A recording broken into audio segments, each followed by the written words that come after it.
Décision Plus est au service des investisseurs boursiers depuis 1987, au tout début de l'autonomie boursière. Notre logiciel de graphique Market Vision Plus et notre logiciel de code dynamique Trader Plus en ont fait sa renommée. Nous sommes encore ici parce que nous évoluons sans cesse et que nous servons bien nos clients. Découvrez nos produits et services spécialement conçus pour l'investisseur actif et autonome dans la boutique Décision Plus. Le logiciel de graphique Market Vision Plus est en français. C'est le logiciel le plus utilisé par les investisseurs de chez nous. C'est lui que vous voyez dans le feu de l'action. Trouvez, classez et analysez plus facilement avec cet outil sans pareil pour suivre la bourse et prendre les meilleures décisions. Gardez vos titres à l'œil avec Market Vision Plus. Consultez la boutique Décision Plus pour en faire l'essai pendant 10 jours sans aucun frais, c'est garanti. Laissez-nous vous guider pour analyser la bourse et prendre vos décisions. Les analystes de Guru.tv feront tout le travail pour vous. De minute en minute, nous classons les titres selon leur situation technique. Nous révélons les signaux d'achat et de vente. Nous publions des recherches poussées et nous prodiguons des conseils en temps réel. Ça commence avant l'ouverture et ça se poursuit jusqu'à la fermeture des bourses. Profitez de chaque cycle boursier avec Guru.tv. Trader Plus, l'instrument du day trader. 50 cotes qui clignotent en même temps. Autant de listes que vous voulez. Graphiques à la seconde. De 3 à 30 graphiques. Des alarmes à volonté. Des listes de cotes préparées. Des modèles graphiques préparés. Prêts à faire feu. Achetez, vendez avec Trader Plus.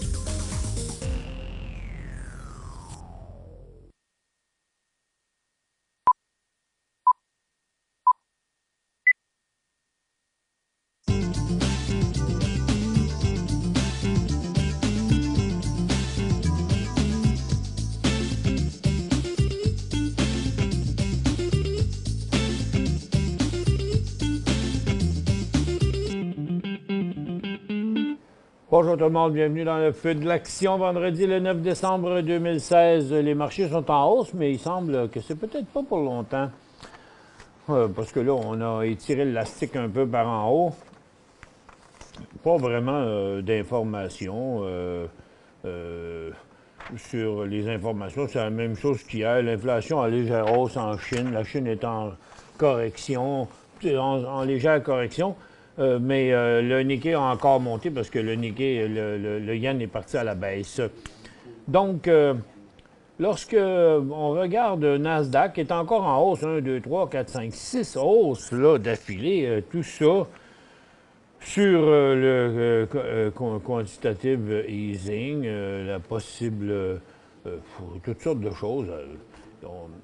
Une hausse un peu incomprenable. On est quand même sur un nouveau sommet des marchés, là. Donc, où ça s'en va, cette histoire-là? Combien haut ça peut aller encore? Personne n'en a d'idée. On ne peut même pas comprendre pourquoi ça a monté autant que ça, là, pour l'instant. Il n'y a pas grand-chose non plus dans les nouvelles. La nouvelle la plus... il y a 3-4 résultats financiers. Le Broadcom, 3,38 à 3,47, une hausse de 4,7 %. David City, lui, il va pas bien.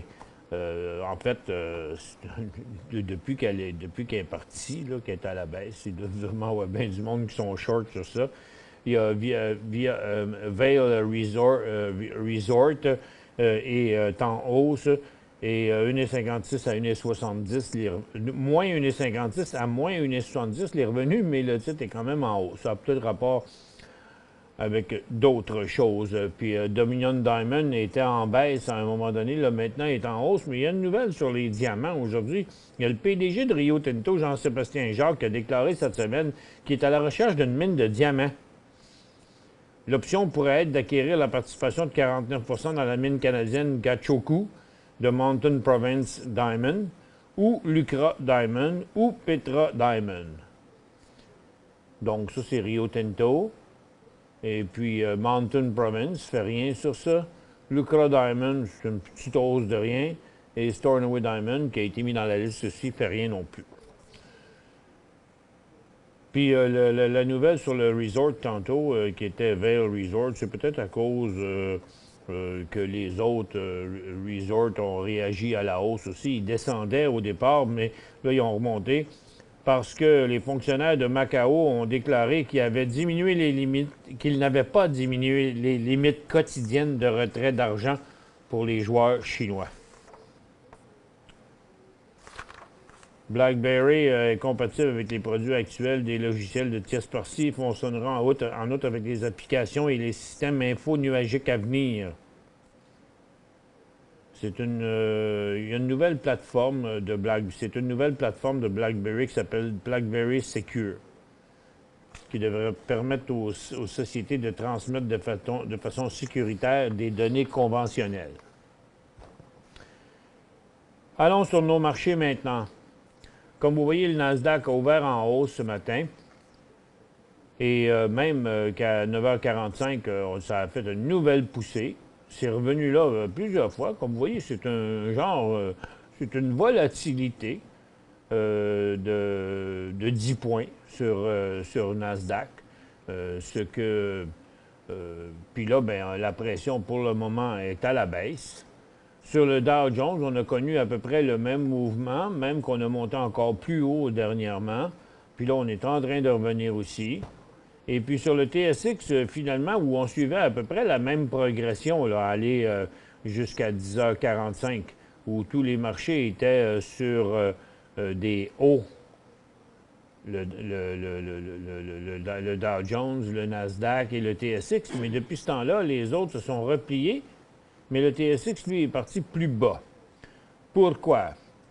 Parce que, qu'est-ce qui a chuté depuis ce temps-là? C'est l'or. Et l'or, là, est parti sur une vraie mauvaise passe. Regardez ce qui est en train d'arriver.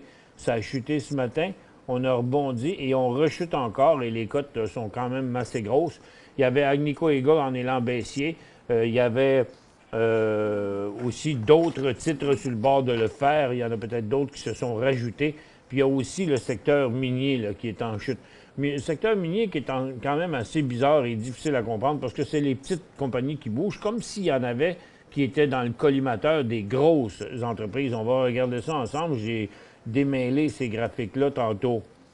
Donc, pour le moment, on est encore en hausse sur l'indice de Nasdaq, comme on le voit ici, et sur le Dow et sur le SPY. Mais je pense qu'on doit être rendu à la fin de ce cycle haussier-là, de toute évidence.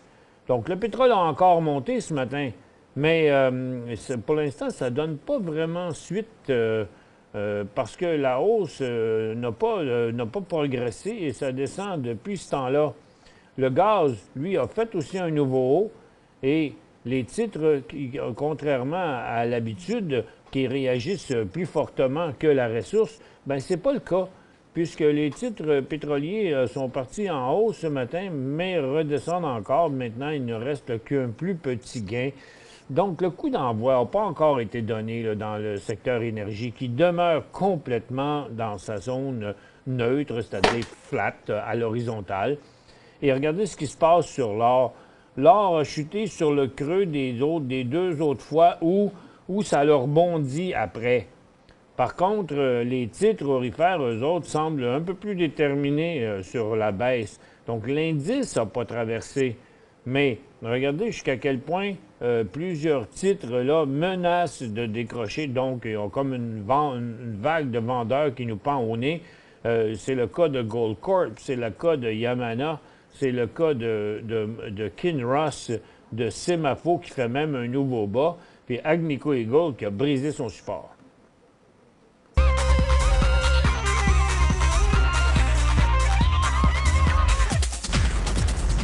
Et le mouvement s'étend à l'ensemble du secteur. Vous pouvez voir Argonaut qui chute, Oceana Gold, Detour Gold, Barrick Gold, Pretium, toute la gang. C'est du vendeur là, pour l'instant. Donc, à éviter et à surveiller aussi. Si vous avez encore des positions aurifères dans le décrochage en dessous du support, il faut diminuer encore ces positions-là. Le secteur minier est aussi dans une légère correction, mais ça varie beaucoup d'un secteur à l'autre. Regardez Copper. Ça, c'est les titres que je vous parlais, là, qui me semblent un peu bizarres. Copper Mountain est encore à la hausse. Capstone Mining est encore à la hausse. Et Taseko s'est corrigé un peu, mais si vous regardez, ils ont tous décollé en même temps, ces trois titres-là. Donc, ce qui était le 5 décembre pour Copper, 5 décembre pour Capstone, 5 décembre pour Taseko. Puis là, ben, ils ont commencé à se replier. C'est comme si une de ceux-là était susceptible de se faire acheter. Parce que je ne vois pas d'autre chose. Là, aujourd'hui, c'est le tour de Ivanhoe Mines de traverser une importante résistance. Ça s'est passé ici, là, ce matin, aux alentours de 10h30. Là, on a atteint un certain plateau et je me demande s'il va vraiment continuer pendant que les autres vont commencer à se corriger. Regardez, on va suivre le reste. Il y a Ivanhoe Mines qui était en hausse comme ça, en décollage. Il y a Major Drilling Group avec un volume seulement de 51 000 actions. Puis il y a Dominion Diamond qui brisait ce matin, qui remonte, probablement à cause que les autres mines sont convoitées. Les autres mines de diamants sont convoitées. London Mining n'a pas traversé. Sherritt n'a pas traversé. First Quantum n'a pas traversé. Hut Bay non plus. Donc, eux autres sont calmes. Donc, les grosses ne bougent pas. C'est les petites qui ont monté. Northern Dynasty a commencé à se corriger. Dans ceux qui montaient, il y en a qui ont commencé déjà. Là. Northern Dynasty a commencé. Labrador Nord a commencé à se corriger. Le Turquoise est en arrêt. Et puis les autres, Nevson vire de bord aussi. Et puis dans les grosses, Tech est en glissade, a brisé un support ici, s'en va au support de 27,50. Il y a Tao aussi qui met de la pression à la baisse. Donc, tu sais, c'est quand même un peu bizarre. Là. Les titres qui montaient sont rendus bien trop hauts. Là. Les trois premiers, là, c'est clair, c'est la prise de profit qu'on devrait prendre là-dessus. Là. Copper, Capstone, Taseko, prise de profit. Point d'entrée sur Ivanhoe, Major Drilling Group, mais surtout Ivanhoe, je trouve qu'il est le meilleur, mais disons que si vous n'êtes pas dedans encore, je choisirais 2,80 comme point d'entrée, parce que si les autres se mettent à se corriger, bien, il ne continuera pas son mouvement. Et puis dans les autres secteurs, bien, la consommation discrétionnaire, il y a d'autres titres qui se sont rajoutés. Ils sont quand même nombreux là, maintenant, les titres en cycle haussier là-dessus. Trop tard pour embarquer, mais ils sont quand même rendus haut. Magna, Martin Réa, EMA, BRP, Linamar a commencé à se stabiliser. Il y a Dorel aussi qui était en cycle haussier. Thomson Reuters qui met de la pression sur sa résistance. Restaurant Brand qui fait la même chose. Et puis après, bon, c'est là que l'action se passait. Les autres titres, c'est beaucoup plus tranquille, mais c'est quand même un bon nombre. On parle de 9 titres sur 26. Donc, c'est un tiers des titres de la consommation discrétionnaire qui sont à la hausse. Et le seul autre secteur vraiment qui continue en bull market, c'est le secteur financier qui, lui, va commencer à s'essouffler. Parce qu'ailleurs, il y a le secteur industriel aussi qui pourrait accélérer à la hausse. Il y a les télécoms, eux autres ne font rien. Les services aux collectivités, bien, on a un rebond ici. Ça monte sur des faibles volumes. Il y a une tentative de traverser, bien, même que c'est fait du côté des services aux collectivités, mais probablement surtout à cause de TransAlta qui, lui, montre un nouveau signal haussier aujourd'hui, TA sur Toronto. Parce qu'ailleurs, il y a Energex aussi qui donne un petit coup. Et aussi Northern Power. Donc, il y a quand même quelques mouvements, mais on s'aperçoit que ce n'est pas les secteurs forts habituels. La consommation de base remonte, mais c'est dans sa tendance baissière. Donc, trois titres intéressants du côté du secteur minier. Un titre intéressant du côté des... où est-ce que je l'avais mis? Ce titre-là, c'était bon, je l'ai perdu. Il était où? C'était dans les services aux collectivités, TransAlta, plutôt. Bon, on est rendu ici. Les mines, ça continue encore à la baisse. Les orifères, ça continue encore à la baisse. Là, vous voyez, donc, sur TTGD, c'est sûr qu'on est en graphique de 5 minutes, là. Mais quand on regarde TTGD, ici, la pression est forte sur GLD et est forte sur TTGD. C'est qu'il y a toujours un risque que ça se mette à accélérer et que la panique pogne à mesure. Nasdaq, je pense qu'on est dû pour passer au travers. Là. Ça fait plusieurs fois que c'est testé à la baisse. Ça ne semble pas vouloir rebondir, mais on voit quand même une bonne divergence entre le Dow Jones qui remonte puis le Nasdaq qui redescend. Marché que personne ne peut voir vraiment si c'est fort ou pas fort. Pour l'instant, les ressources sont à la baisse. C'est une chance que les autres secteurs compensent. On parle de la santé, du service aux collectivités, des real estate, qui ne sont pas des secteurs majeurs, mais qui se décident de monter tout le monde en même temps. Parce que du côté des ressources, c'est beaucoup plus calme.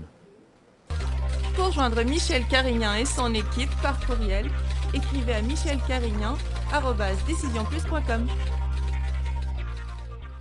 5 bonnes raisons de gérer vos investissements avec Banque Nationale Courtage Direct. Des frais de commission fixes à 9,95 en tout temps pour tous les clients et à partir de seulement 6,95 si vous êtes un investisseur actif. Aucun frais d'administration annuel si vous détenez plus de 20 000 $ dans vos comptes. La possibilité d'ouvrir des comptes enregistrés en devise américaine. Des outils performants afin de faciliter vos prises de décision. Un service à la clientèle primé et un niveau de satisfaction parmi les plus élevés de l'industrie. Pour en savoir plus, visitez le bncd.ca ou appelez-nous dès maintenant. Décision Plus est au service des investisseurs boursiers depuis 1987, au tout début de l'autonomie boursière. Notre logiciel de graphique Market Vision Plus et notre logiciel de code dynamique Trader Plus en ont fait sa renommée. Nous sommes encore ici parce que nous évoluons sans cesse et que nous servons bien nos clients. Découvrez nos produits et services spécialement conçus pour l'investisseur actif et autonome dans la boutique Décision Plus.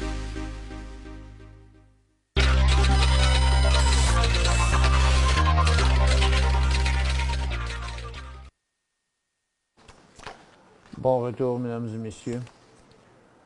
On a plusieurs secteurs là, qui semblent vouloir mettre de la pression un peu à la baisse. C'est le Dow Jones qui met de la... Regarde, on voit le Nasdaq ici. Là. Donc, en train de vouloir traverser là, son niveau de support. Je vous ouvre la barre de questions, tiens, à l'instant. Pour ceux qui sont nouveaux, bien, la barre qui apparaît en bas, la barre bleue, vous cliquez dedans, vous écrivez votre question et vous cliquez sur le bouton « Envoyer » ou « Send », dépendamment de quelle langue est votre browser, votre navigateur. Qu'est-ce qu'on avait ici ce matin? On a eu quelques mouvements, c'est sûr, intra-séance. On voit Ivanhoe Mines qui a été pas pire ce matin. Seadrill Partner, mais là, c'est arrêté pour l'instant. Il y a eu une belle petite ascension ici. 10 %. Puis là, ben, le gaz, il fait ça souvent de ce temps-ci. Il ouvre le matin, il redescend le reste de la journée.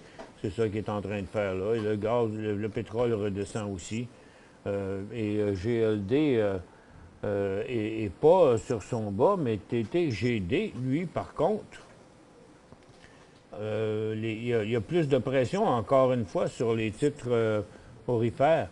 Regardez, l'or est ici proche de sa résistance à très court terme, mais les titres, sont plutôt en bas, là. Donc, c'est le contraire de ce qu'on voit habituellement. Là, maintenant, c'est les titres qui sont plus faibles que la ressource.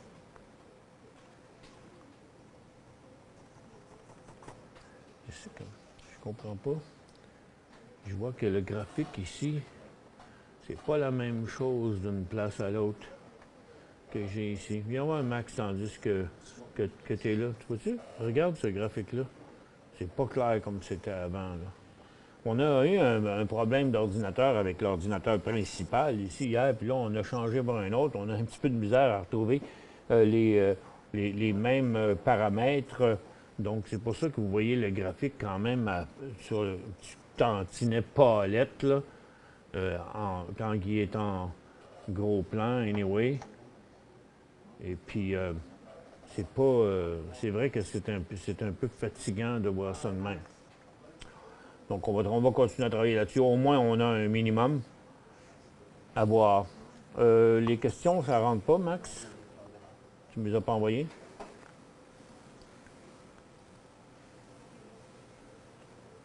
Donc, encore une fois, là, les aurifères qui se préparent à rechuter à nouveau.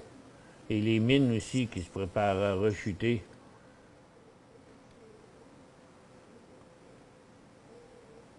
Des questions? J'ai pas compris. D'accord, merci.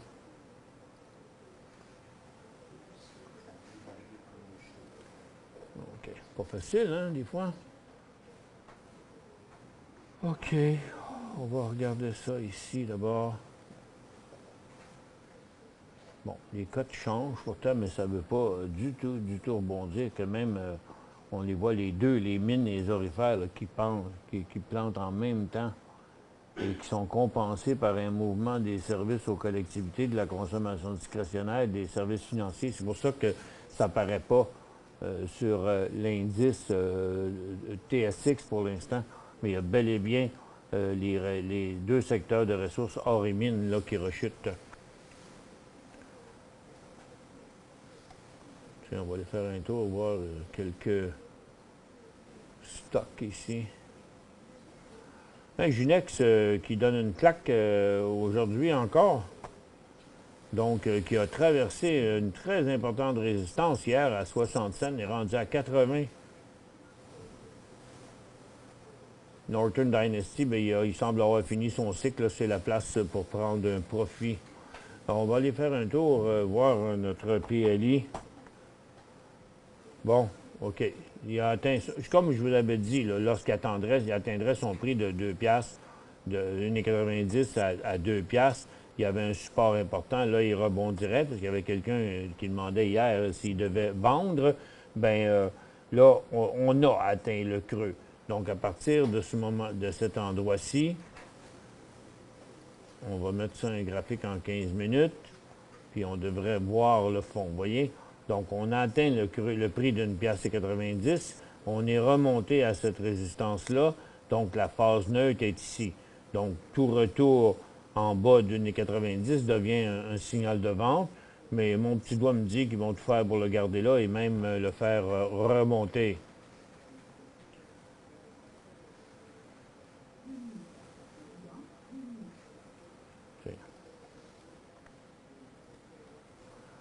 Donc, pas de changement encore de ce côté-là. On va faire un autre scan. Moi, je veux voir c'est qui fait le plus gros mouvement là présentement. Oui, bien c'est ça. C'est encore Agrium et Potash là, qui font des leurres qui sont très, très forts aujourd'hui. Par contre, Tech, lui, est très, très faible. Donc, dans un scan, je peux voir les plus forts qui bougent. Il y a Northland Power.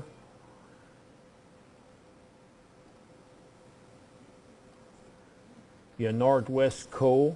qui part dans un nouveau cycle haussier. Mais j'ai de la misère à trouver qu'est-ce qui justifie cette hausse-là sur le marché. Tiens, je parlais des aurifères encore. Ils viennent juste de rechuter encore à nouveau. Vous voyez, ici, quand même, la cote est assez importante. Et sans même que l'or ait vraiment rechuté, à peine l'or revient-il sur son support, mais il y a définitivement un abandon, je dirais, pas un sell-off, je dirais pas que c'est une bande de feu, là, mais pour l'instant, il y a de l'inquiétude sur le secteur aurifère puisque les titres sont plus faibles que le marché.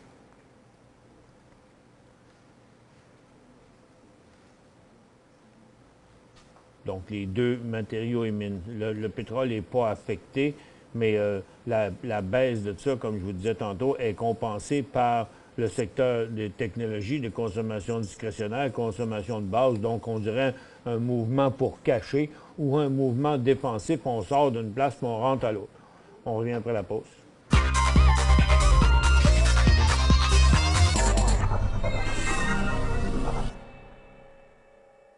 Cinq bonnes raisons de gérer vos investissements avec Banque Nationale Courtage Direct. Des frais de commission fixes à 9,95 en tout temps pour tous les clients et à partir de seulement 6,95 si vous êtes un investisseur actif. Aucun frais d'administration annuel si vous détenez plus de 20 000 $ dans vos comptes. La possibilité d'ouvrir des comptes enregistrés en devise américaine. Des outils performants afin de faciliter vos prises de décision. Un service à la clientèle primé et un niveau de satisfaction parmi les plus élevés de l'industrie. Pour en savoir plus, visitez le bncd.ca ou appelez-nous dès maintenant. Laissez-nous vous guider pour analyser la bourse et prendre vos décisions. Les analystes de Gourou.tv feront tout le travail pour vous. De minute en minute, nous classons les titres selon leur situation technique. Nous révélons les signaux d'achat et de vente. Nous publions des recherches poussées et nous prodiguons des conseils en temps réel. Ça commence avant l'ouverture et ça se poursuit jusqu'à la fermeture des bourses. Profitez de chaque cycle boursier avec Gourou.tv.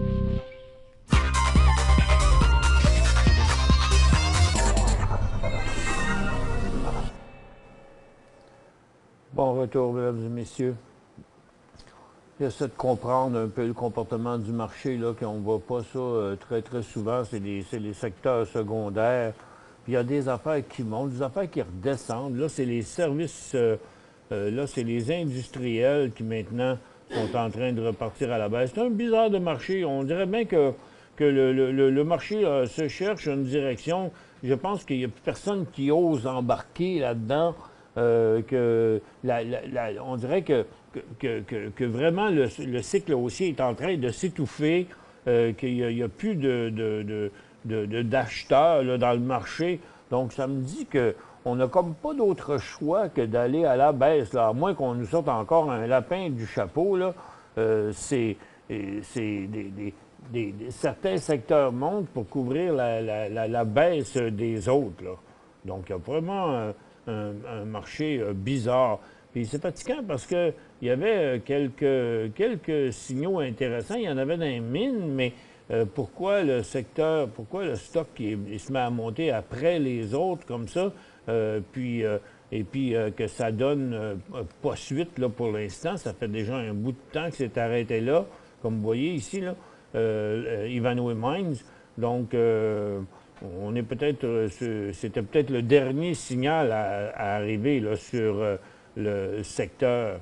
Puis même pendant que l'or chute, que les titres aurifères ont chuté, et ça reste inquiétant de voir qu'il n'y a pas de rebond là-dedans. Regardez le rebond, c'est très, très faible. Il n'y a presque rien.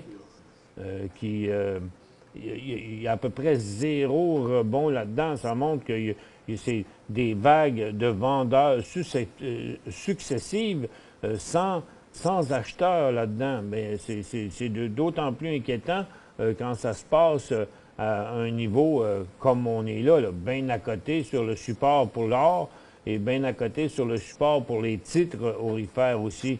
Donc, je pense qu'on peut il y a Semafo qui vient de pointer le nez en dessous de son support. Je pense qu'on peut s'attendre peut-être à d'autres signaux de vente sur des titres aurifères là, en après-midi. Bon, j'ai pas pu régler le problème des questions là, fait qu'on on va se reprendre demain pour ça. J'ai un petit problème d'ordinateur avec notre autre ordinateur qui a crashé. Sans crier gare. Et là, je vais aller faire un tour, voir pourquoi le Dow Jones est beaucoup plus fort que les autres. Ça, c'est le Dow. En tout cas, c'est pas Verizon, c'est clair. J'ai essayé de... Bon, il y a Apple. OK, Apple, ça, c'est vraiment fort. Mais Apple, ça, c'est Nasdaq.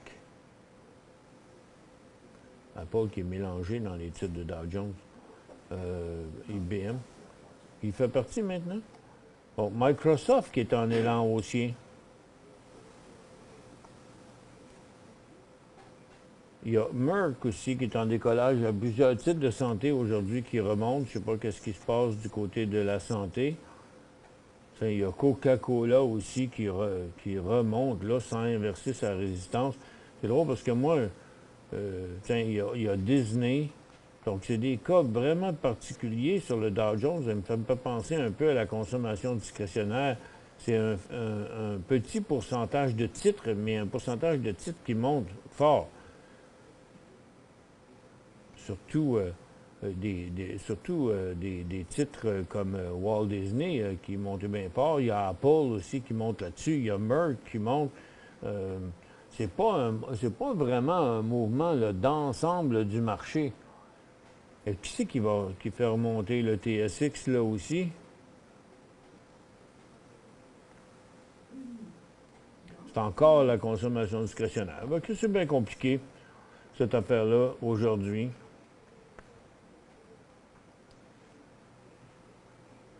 Tiens, regardez GLD là, qui repart, qui revient une autre fois tester son support. Là. Donc, ça fait plusieurs fois aujourd'hui que le marché rechute sur son même niveau. Donc, je pense qu'on est rendu au point où, du côté des orifères, je ne sais pas si vous avez fait l'exercice, mais du côté de vos titres orifères, les positions que vous avez, où est votre prix de vente? Moi, je pense que les prix de vente là, sont juste tout du prix qui est là. Semafo est déjà en signal baissier. Agnico Eagle est déjà en signal baissier. Dans la mesure que les titres décrocheraient en dessous de leur support, ça deviendrait, ça sera un nombre de de signaux plutôt en augmentation. Checker un coup d'œil, on va jeter un coup d'œil sur les compagnies d'assurance qui, eux autres, montaient depuis une couple de jours. Ils ont continué encore leur cycle. Et les banques aussi ont encore continué une autre fois. Pourquoi les banques montent autant? Peut-être à cause de la hausse des taux d'intérêt. En tout cas, pour l'instant, il n'y a pas raison de sortir des banques. C'est à conserver, prendre des profits parce qu'ils ont beaucoup monté, mais de toute évidence, les banques demeurent quand même très, très fortes. Et il y a aussi Transcontinental, là c'est clair que Transcontinental a fini son cycle haussier, c'est le temps de prendre un profit là-dessus, mais c'est très, très loin d'être l'ensemble des titres industriels qui montent comme ça, c'est juste quelques gros titres. Bon, écoutez, c'était pas facile l'émission aujourd'hui avec mes petits problèmes techniques. On va arranger ça. Et puis on va se reprendre encore une fois lundi. En attendant, on va vous souhaiter une excellente fin de semaine et bon trading.